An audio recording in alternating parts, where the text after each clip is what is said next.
I've been long fascinated by sectarianism on the left, and there's so few of us really who are active, and we're divvied up into all these different political lines, and meanwhile, the system, of course, the capitalist system thrives completely on divide and conquer, which is why they're really kicking our asses, even though there are so many conditions that are ripe for recruitment among the masses that we should be doing a lot better than we're doing.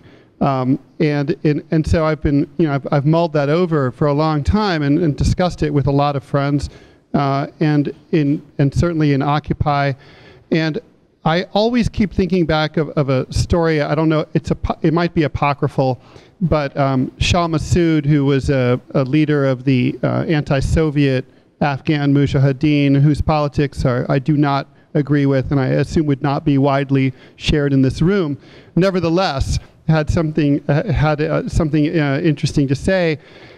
He supposedly gathered members of the Afghan resistance, different sects, different political parties, different tribes, different people who spoke different languages, and finally got them the representatives together to discuss what to do about the Russians. And he supposedly held up his cup of tea and said, first, we kill the Russians. Next, we kill each other. And I think that level of focus is very, very important. Like, first, let's kill the capitalists, and then we'll kill each other and try to figure out how we're going to, and I do mean that completely theoretically, but in a sense, that is the role, that is what happens in a revolution. First, in a revolution, the dominant power structure, the military and the political and the business elite have to be thrown out of power. They have to be completely disenfranchised. The people who have been disenfranchised have to replace them in ruling the nation state and whatever other form of regime follows. That has to happen. And then there's going to be a shaking out period as society discusses how it wants to move forward and what comes next. And some of that shaking out will be nonviolent discussion, and some of it will probably be violence in nature, at least if history repeats itself. And I think that what is lacking here, I usually really hate the language of a change of attitude or a revolutionary mindset change because it seems very airy and fluffy to me. But in this particular aspect, we on the left and everybody who opposes the system, and I argue this in the Anti-American Manifesto and got a lot of grief for it, we have to make alliances of convenience with anyone and everyone who is willing to fight the dominant system, because they have so many advantages as it stands. Militarily, the security state, the NSA, the police, the weapons. I don't need to go on and on. You know the advantages that they have. So that we need to be as united as possible in confronting that. And that's not to take away any of the divisions in terms of tactics and ideological line, but really, truly, if someone's version of socialism is a smidge different than mine, we should just argue about that over beers and go and fight the capitalists the rest of the time, and maybe we can kill each other later. And by itself, that happens at the end of a long historical process that almost, well, I will say, historically has never not included violence as part of its narrative. Again, we're getting back to the fuzziness about what a revolution is. Don't mention the ANC. There was never a revolution in South Africa. And you can tell that because white people still have all the money there. The classes did not change. The class system remains intact. Gandhi did not, by the way, not that the Indian independence struggle was purely nonviolent anyway, far from it, but even if we assume that it was, there was never a revolution there. The Indian caste and class structure remained intact pretty much. And that's why the British did business with Gandhi. If you look at the real revolutions, the big name capital R revolutions, Cuba, China, Russia, France, you're looking at violent struggles. And that's because in the final analysis, people who have power and privilege do not give it up voluntarily. No one is going to come up. I mean, maybe some of us here are idealistic enough to be willing to give up our power and privilege, but there aren't very many of us, and we don't have that much power and privilege. But when you are Warren Buffett or Bill Gates or these people, the people in the Pentagon, they're not going away quietly. And yes, you're not doing it without nonviolence. Nonviolent struggle is a huge component of revolution, but no successful, that's the key word, no successful revolution has ever happened any other way. And I think that, I think that on the left, a lot of people don't want to address this because they're afraid of how brutal revolution is because it goes so wrong so often. And history shows so many examples of the Cultural Revolution going off the skids.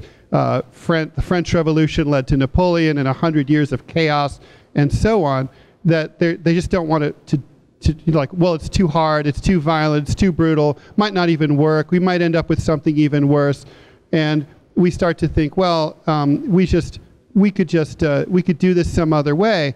But really, and it is true, if you can reform your system and it's worth reforming into something better, you should. Revolution's not something you should take up lightly. It's the, in case of emergency, please break glass. Now I see an emergency, and the planetary crisis is just one of them. For me, it's the big one. But I think that, the objection often is, to address your point, I hear this a lot. People say, well, we're not going to be able to take on the state militarily. We're not going to be able to go head up to the Adirondacks and fight off the state. That's for sure, no question. But that said, every single revolutionary movement has always been outfunded and outarmed by a superior nation state. No question. I mean, Louis XVI could have had all the French revolutionaries killed. The Tsar could have prevailed militarily. But what happens at a certain point, as Chris described, is at a certain point, the will to power ends. There's a radicalization that spreads even into the middle echelon of the authority structure, whether it's the police or even members of the military, where they're no longer willing to kill their fellow citizens, and they start to view them not as subjects but as comrades, and they just stand out. They might not lead, they might not follow, but they get out of the way. And that's what happens in the final analysis. But I think, we're not taking these fuckers on with AKs in the hills. But but the point is, it's not going to be a fair fight. I'm reading right now a book called The Embers of War about the Vietnamese independence struggle against the French from 1946 to 1954. Fascinating book. And it's, it's all prequel to the American experience in Vietnam, where Ho Chi Minh met with his French negotiating counterpart in Paris in 1946, and he said, and the French guy said, listen, we're going to kill all you guys. We have better weapons, we have better training, we have more men, we have the French Empire, we're fucking France, and even though we've just had our asses kicked, we're still going to kill you all. And Ho Chi Minh said, yes, absolutely, you are right. You are going to kill many, many more of us.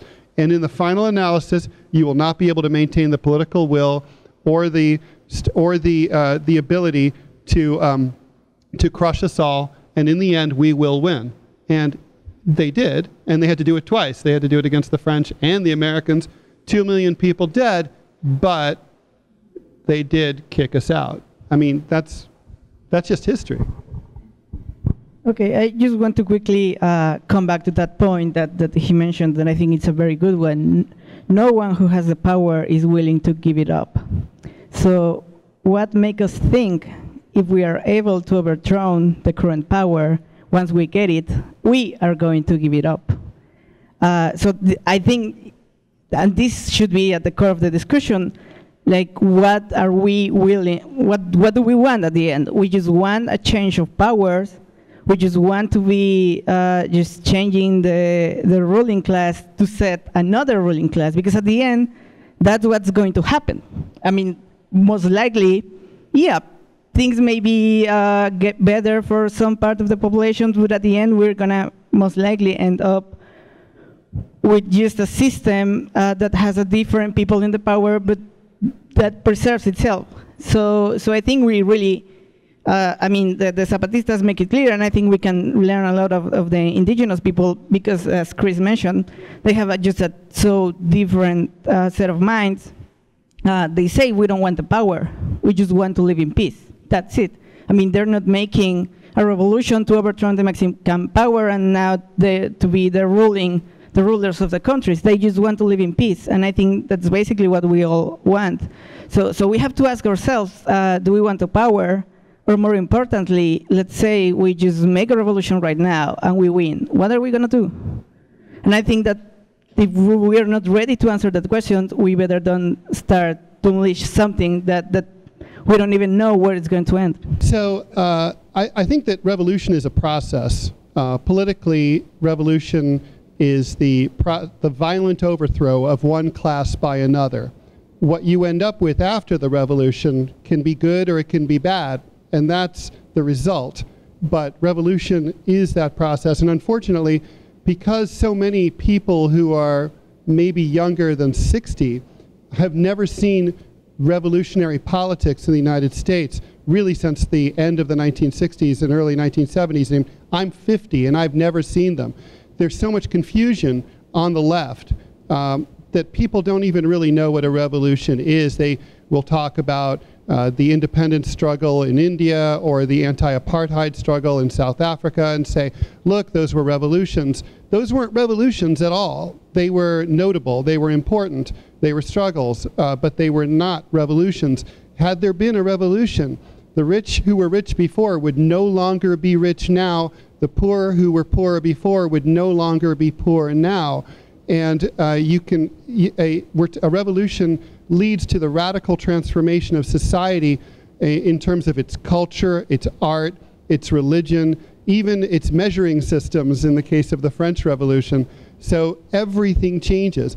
And we haven't seen very many of those real revolutions, actual revolutions in history since the demise of feudalism. So it's hard to even, it's easy to get confused and point to things like Tunisia and Tahrir Square and say, and the media likes to confuse the issue and say, those are, you know, the Egyptian revolution. There was no revolution in Egypt. The existing power structure remained in power, and that point was brought home by the fact that the generals took over in a brutal coup that made the previous regime look like something that people might miss.